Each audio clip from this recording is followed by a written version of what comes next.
Shalom to everyone and welcome back. We are continuing the book of Kings, Sefer Melachim, and today we are continuing with part 5, the story of Elisha. I want to remind the listeners that these teachings are not intended to replace the reading of the text. We take some of the highlights and some of the lessons, the shadows and the patterns from the text, and we try to make it more informative, but you will find it more beneficial by reading the text and watching the teaching series. So it is important to keep on reading the text at home by yourself and just use these as guidelines to really enhance the understanding of the text. So in part 4, we saw Elijah confront King Ahab, Baal, and the divided heart of the people. Now, the prophetic story continues through then Elisha. This part 5 becomes important because Elisha's ministry is going to show that it's full of mercy and miracles, but yet the nation is still going to spiritually decline. It is still declining, even the leadership. So we are not leaving the theme of kings. We are going to see it from another type of angle. So the kings here continue to fail, but Hashem continues to speak, to provide, to heal, to restore, and to warn the leadership and the nation. So the question for this part is really simple. If Israel sees so much mercy and so many signs, will the heart of the nation return? So here in this slide, we want to set the stage for part 5 after studying part 4. And we are not entering into a spiritual healthy period of the leadership and the nation. Ahab's reign has already taken the northern kingdom deeper into Baal worship, even more than the kings before them. And we remember that Elijah has exposed Baal on Mount Carmel, but the nation still truly did not return with their whole heart to Hashem, even after seeing and recognizing that Baal is nothing and the God of Israel is really the one that is provided, that he is God. So we see that the nation has not returned. And this becomes important because Elisha's miracles happen inside this broken national setting. The kings we see are unstable. The worship life of the north is still compromised. And the sins of Jeroboam are still present, even intensified. But the important message, Hashem has not been absent within the nation.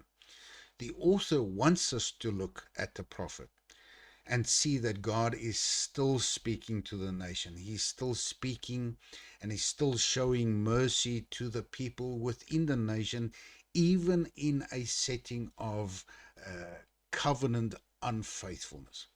So here in part 5 is not going to be a break from from Kings itself, but it's really going to be a deeper look at what Hashem is doing while the kingdom is declining.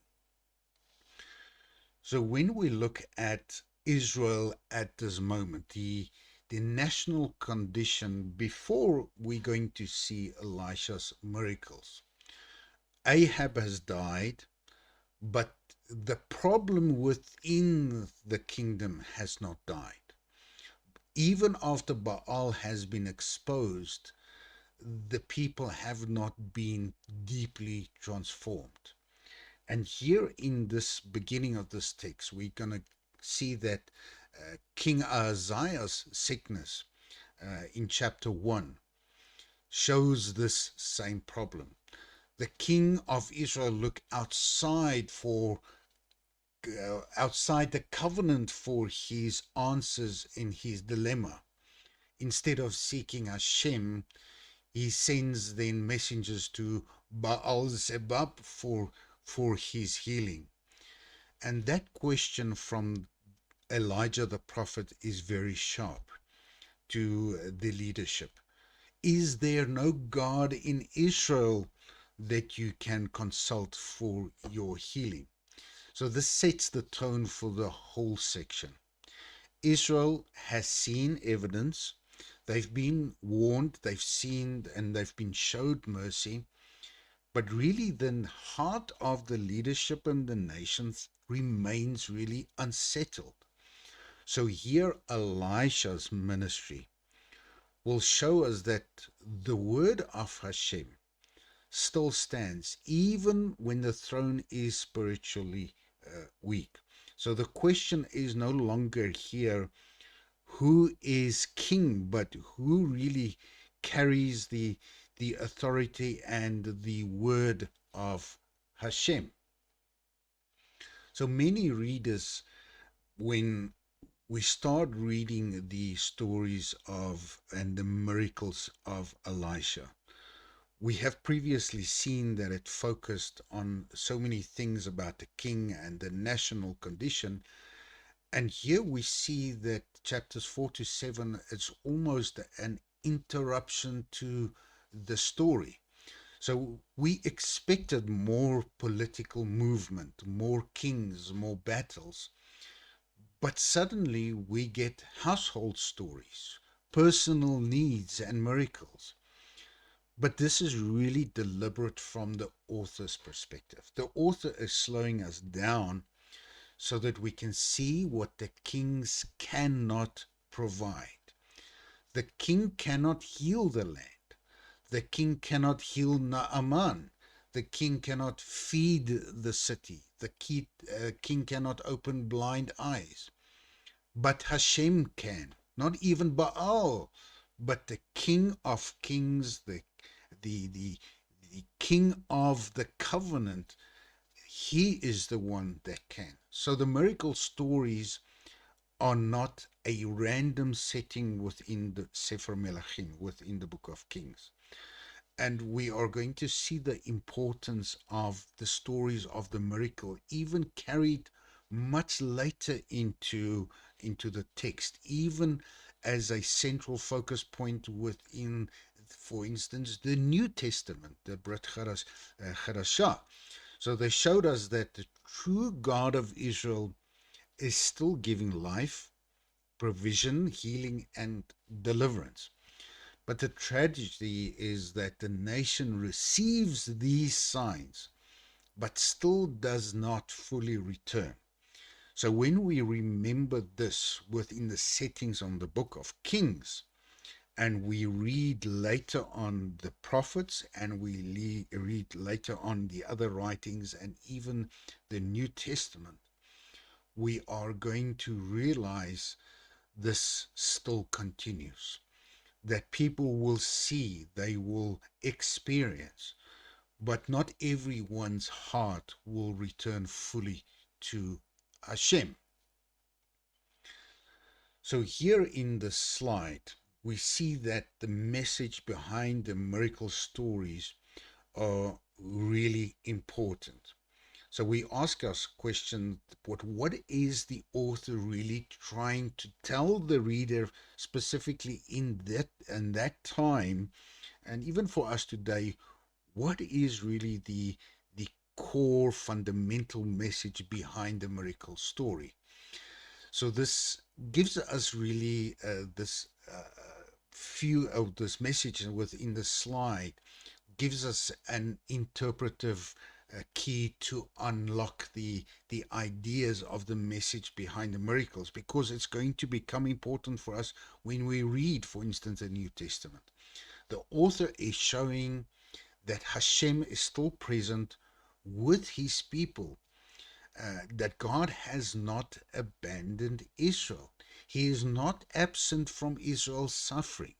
He is not powerless in the face of Baal. In fact, the Elisha story continues the argument from Mount Carmel. Baal is not the giver of life, but Hashem is. He provides oil, gives a son, restores life, heals leprosy, feeds the hungry and opens eyes and delivers Samaria. But we must also see the hard truth within this text. Miracles do not automatically change the heart of the nation and even the leadership. Israel receives signs, but the national direction remains downward. And we ultimately, in part 6, will look at the exile of the northern kingdom. So even after telling these miracle stories and these experience that the nation experienced, they are still going to continuing spiritually declining because their hearts have not changed. And this is why the miracles are both beautiful and at the same time tragic. They show mercy, but they also expose the stubbornness of the nation. So the national problem was not the lack of evidence, it was the condition of the heart. So why spend time? If we start reading the first portion of this text of part 5, we see the author spending a lot of time with Elijah's departure, and specifically within the text when the prophets come to Elisha and say, "Do you know that your master is going to depart today?" And Elisha acknowledges this and said basically, "Yes, keep quiet." And 3 times this happened. Why is the author giving us this information? The details must give us some information. And the reason is that it will validate Elisha and continue the prophetic witness. So this is one of the important questions for part 5. If Kings is a selective history, why spending so much time on Elijah's departure and Elijah's watching this happen? And the answer is really in that succession matters. Just as Joshua had to be established after Moses and Solomon after David, Elisha has to be shown as the true continuation of Elijah's prophetic ministry. Elisha sees Elijah's depart. He receives the mantle and he asks for a double portion, which is the language of inheritance. So there are more key information that we lose if we just read a story as if it's just another story. And then we see that he crosses the Jordan and asks this important question: where is Hashem, the God of Elijah? So the narrative proves that God's word did not disappear with Elijah. It continues through Elisha. So the chariot imagery also teaches us that the true strength of Israel is not the throne or the army or in a certain individual, but rather about Hashem's presence and the prophetic word that has been carried upon these individuals by or through Hashem. So we see that Elijah leaves the stage, but the word of Hashem remains active within within Israel, proving that God remains within the nation even in a time of continuous spiritual decline. So from Elijah to Elisha, we see this transition from confrontation to mercy without leaving the idea that it is actually a judgment that will be upon the nation. in the same sense, it's mercy, but in the same sense, it's also a judgment upon the nation. It gives us, the slide gives us really a simple movement from the end of Elijah's ministry into Elisha's ministry. Ahaziah fall and his appeal to Baal Zebub shows that the kingdom still has the same heart problem. Elijah's last confrontation keeps the question in front of us. Why seek a false god when there is a God in Israel? Then we see Elijah departs. But the narrative here immediately shows that Hashem's work continues. Elisha receives the mantle and begins to act with the authority of that same God, the God of Israel. So as much as the tone changes from mostly confrontation to now many acts of mercy, the message is still covenantal. Israel must return to Hashem. So the story moves from Elijah's confrontation to Elisha's mercy. But both ministries then call Israel back to Hashem. Here, when we, instead of going through each miracle in detail, we're going to look at the overall structure of the miracles and see that each miracle actually carries a message. So the slide gives us a visual overview of the miracle section. We should not just think that we are going to rush over these stories as if they are just wonderful tales. Each miracle really carries a very deep message. The widow's oil shows provision for the vulnerable. The Shunammite son shows life where death has entered. Naaman's healing shows that a foreigner can humble himself and confess the God of Israel. The open eyes of the servant shows that unseen heavenly power is greater than the visible armies. The leper who finds the empty camp shows that Hashem can bring food, can bring good news through the least expected people and even the least expected means. And together these miracles have one central message. Hashem is still giving life in a nation that is spiritually dying.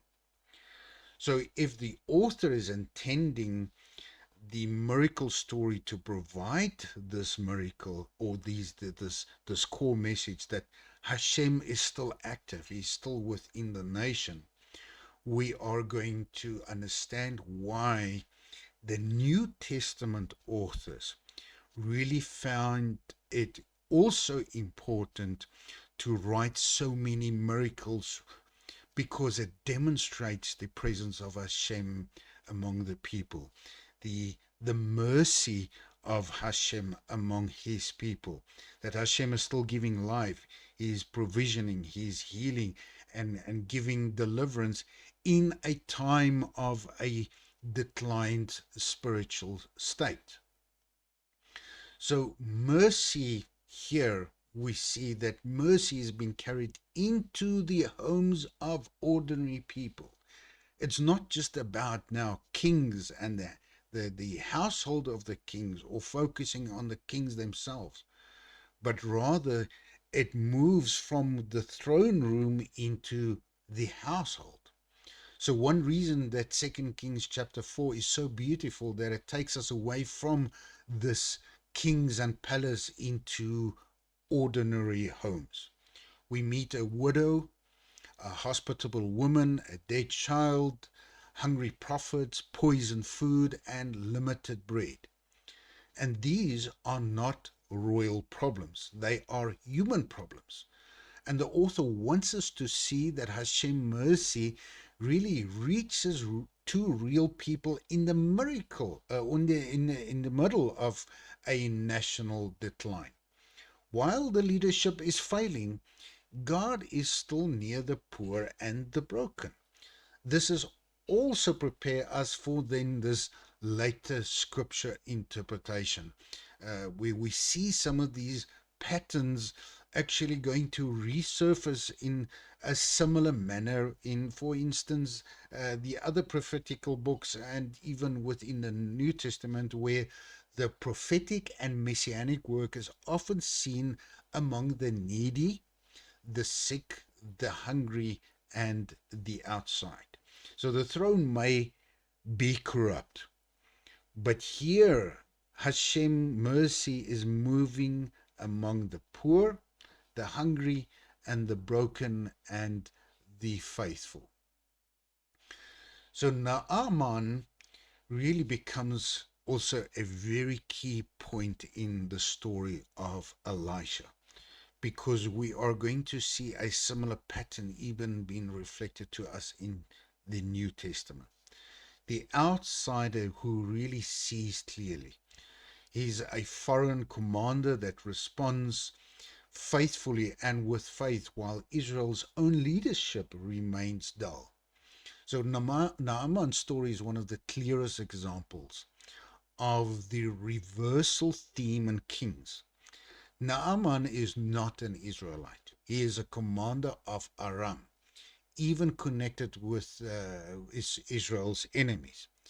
Yet he eventually humbles himself, washes in the Jordan, and confesses that there is no God in all the earth except in Israel. And this really becomes a very powerful statement within the text. The irony here is that Israel's own kings often do not respond with this same clarity, with this type of clarity. But a foreigner sees what the covenant people are failing to see. And this is why Yeshua later refers to Naaman in the book of Luke, chapter 4. So the story really challenges the audience that the nearness to the covenant is not the same as a returned heart. So Naaman's healing exposes Israel. An outsider recognizes what many insiders refuse to see. And this really becomes important when we see almost a shadow or a pattern of the same thing happening within the New Testament. When we see the story of the centurion coming to Yeshua and asking for his slave to be healed. And firstly, he says, I am not worthy for you to come under my roof. Just speak a word and my Hashem will, and my slave will be healed. And Yeshua's answer to this is, I say to you, not even in Israel have I found such a great faith. So we see an outsider coming to Elisha. We're seeing a centurion coming to Yeshua for an answer. In both cases, we see the same pattern, that an outsider recognizes something that the nation of Israel themselves should have recognized. And therefore these words, I say unto you, not even in Israel have I found such a great faith. So this shows us that the writers even of the New Testament were students of the text. And when we look at the New Testament and the references within the New Testament to the book of Kings, we can see that the author is actually using a framework that has already been set in the book of Kings, showing us why the study of the book of Kings really becomes important, because it becomes a framework then for later study and even for the New Testament scriptures. So the story of the servant open eyes and unexpected good news, Elisha reveals really an unseen help and an impossible deliverance. So here in chapter 6 and 7, Elisha's ministry moves from personal miracle to national crisis. The servant sees an army and is afraid. But Elisha prays for his eyes to be opened. And this is not only about one servant, it's really about Israel themselves needing opened eyes. We see then the siege of Samaria shows that the king cannot save the city.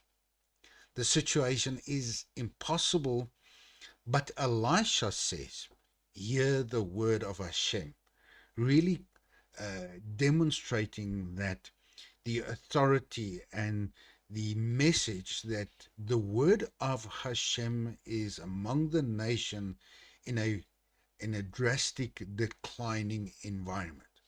And the deliverance comes exactly according to the word that Elisha spoke. Even the discovery of deliverance comes through lepers outside the gate, unexpected means.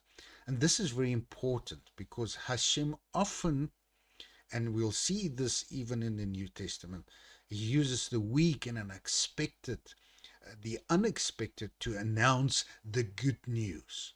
So we can see this patterns. We can start drawing this why we read something in the New Testament, what we read. Hashem delivers in ways that humble human power and really reveal prophetic truths. So why spend time on all these miracles? Kings spend so much time. The miracles are signs with a message. And this is really a key slide within the teaching of part 5. We need to be clear that the author is not simply collecting miracle stories for interest. And the same for the New Testament. When we read stories in the New Testament, miracles in the New Testament, it is not just collecting miracle stories for interest. The miracles have a purpose. They show mercy before judgment. They show that Hashem is still the God of life. They show that Baal is not the giver of rain, the food, the fertility, healing, or even protection. But they do also expose the hard problem of the nation. Israel receives signs, but signs alone do not create covenant loyalty, do not create a heart to return fully to God. And this is very relevant for our larger theme within Scripture. Obedience does not merely come from seeing something powerful. Obedience flows from a heart that turned back to God. So miracles reveal God's power. Only a returned heart produces obedience and a change within a nation or within a person. So Elisha's influence on the rest of the scripture we are going to see from Kings right to the Gospels. The later biblical stories remembers Elijah and Elisha and stories of these miracles. Elijah's story does not end in Kings. Later scripture remembers Elijah and Elisha as major prophetic figures. In Luke 4, Yeshua specifically refers to the widow in Elijah's time and Naaman in Elisha's time. And that is not accidental. Those stories show mercy reaching beyond expected boundaries. Elisha's healing of Naaman, his multiplication of bread and his life-giving miracles all become part of a biblical textual background for understanding later prophetic and messianic ministry. We are not saying that every New Testament story is a direct one-to-one copy, but we can see a shadow, we can see a pattern that the Gospels are written in a world shaped by these early narratives, specifically in the book of Kings. So we can see in New Testament references in the book of Matthew, we can see in the book of Luke, we can see in the book of Mark, Romans, the book of James, even in the book of Revelation, referring to these earlier narratives. So Elisha's story become part of a biblical language for mercy, for healing, for provision, and then for prophetic authority, for the authority for the word of Hashem. So this pattern reappears even in the story of Yeshua. The gospel writers tells Yeshua's work in a prophetic world that is shaped by kings. And we need to be careful when we speak about these things. We are not saying that the New Testament writers simply copied the book of Kings, but they knew the scriptures and they told the story of Yeshua within the world of Israel's prophetic history. Elijah and Elisha had already created a pattern.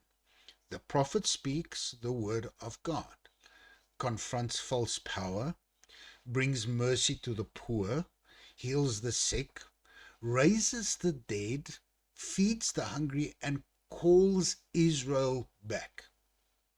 So when suddenly, or when we read the Gospels in the New Testament showing Yeshua doing these things, the reader who knows Kings hears these echoes immediately. But Yeshua is not merely another prophet. He is presented as a greater, carrying the kingdom authority of God in a much fuller way. So the gospel represents Yeshua in Israel's story. And the kings help us really to recognize this shadow, this prophetic pattern that has been presented to us in the subsequent stories and writings within the New Testament.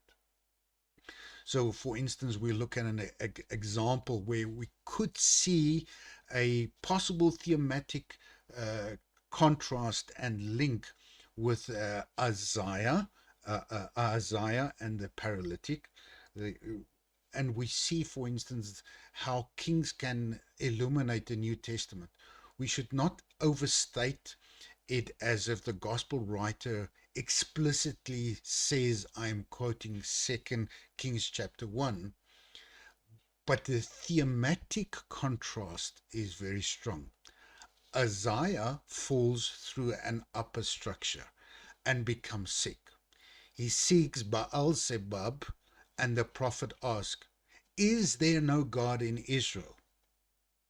In the gospel story, a paralytic is lowered through the roof to Yeshua. There the question becomes, who can forgive sins but God alone? So Isaiah seeks the wrong source and receives a word of death. The paralytic and the faith of the friends is brought to the true authority. He receives forgiveness, healing, and rising. So the contrast is powerful. Wrong source versus true source. Judgment versus restoration. Death versus life.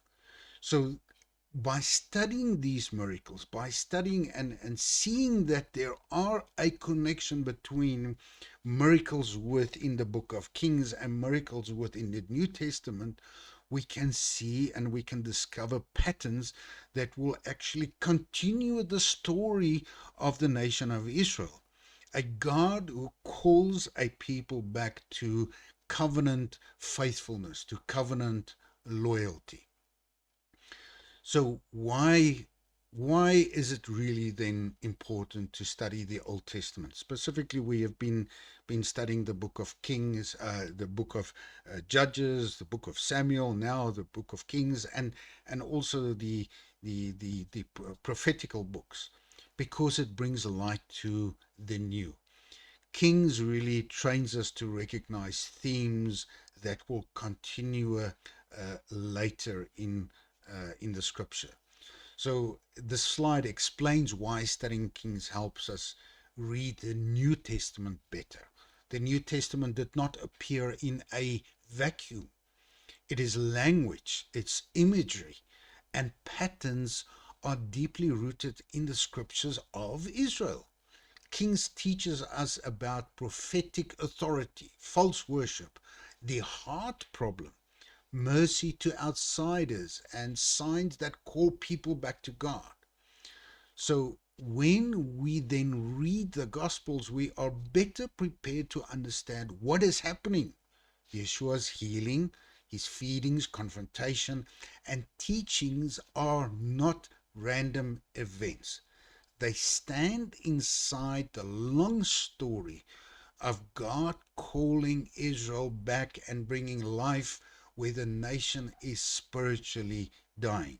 So the New Testament shines brighter when we know the story, the world of the kings, the world of the nation, the origin of their decline, and the interaction of Hashem with the nation. So the goal of the author. What was then the intended purpose of the author writing so many things about the miracles of Elisha? So the original reader of Kings was likely looking back from the pain of exile or near exile and asking, how did we get here? Part 5 helped us answer that question. Israel did not fall because God stopped speaking. They did not fall because he stopped showing mercy. Through Elisha, God gave provision, healing, life, warning, and deliverance. But the heart of the nation did not fully return. And for us today, the lesson is also serious. We can know stories, see religious activity, speak about miracles, and still miss the call of the heart. So the author wants the reader to listen, to return, and to really trust in the authority of the word of Hashem. So the author wants the reader to hear the word of Hashem and return with a whole heart to covenant faithfulness, to covenant loyalty. So our main message of part 5, that it is not just miracle stories. Elisha was not just another story to fill scripture. It was not just about mercy, miracles, and a nation that is still in declining. Elijah's departs. Elijah departs, but the prophetic word continues through Elisha. Elisha's miracles show mercy in many forms. Provision for the poor, healing for the foreigner, life for the dead, food for the hungry, and open eyes for the fearful, and even deliverance for a helpless city. But the national tragedy still remains. These signs do not produce a full return in Israel. And this is why the title of this part 5 says Mercy, Miracles, and a Nation Still Declining. As we move forward in Kings, the reader should understand that judgment does not come because God lacked mercy. Judgment comes after mercy has been repeatedly rejected. At the same time, these stories also prepare us to read the later scripture with more understanding, especially the prophetic and messianic patterns fulfilled in the writings of Yeshua. So here when we continue with part 6, we close part 5. We're going to continue next time with part 6. We will see that Elisha's ministry was full of mercy. God gave provision to the poor, the life, the dead, and healing of to Naaman, the protection in crisis. But the message was clear. Hashem had not abandoned Israel. But the tragedy is that mercy did not lead the nation to full repentance. So in part 6, the story turns from a repeated mercy to a visible judgment. The northern kingdom still continues in their sin of Jeroboam. The throne becomes unstable, Assyria rises in power, and Samaria eventually falls. So part 6 will show us that Israel's exile was not sudden. The kingdom fell outwardly because it had already fallen inwardly. The prophets had warned. God had shown mercy, but the people would not listen. So in Elisha's days, Israel saw that Hashem still gives life. In part 6, we will see that the nation can receive mercy again and again and still fall if the heart refuses to turn. So I hope this lesson within in part 5 might shed some light in other scriptures that we read.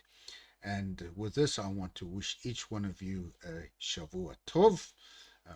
And as always, we are commanded to pray for the nation of Israel, remember the nation of Israel, the land of Israel, pray for the kingdom of God to return. And with this prayer, we say, He who makes peace in his heights, may He make peace upon us and upon all Israel. And we say, Amen. עושה שלום במרומיו, ויעשה שלום עלינו ועל כל ישראל, ויאמרו אמן.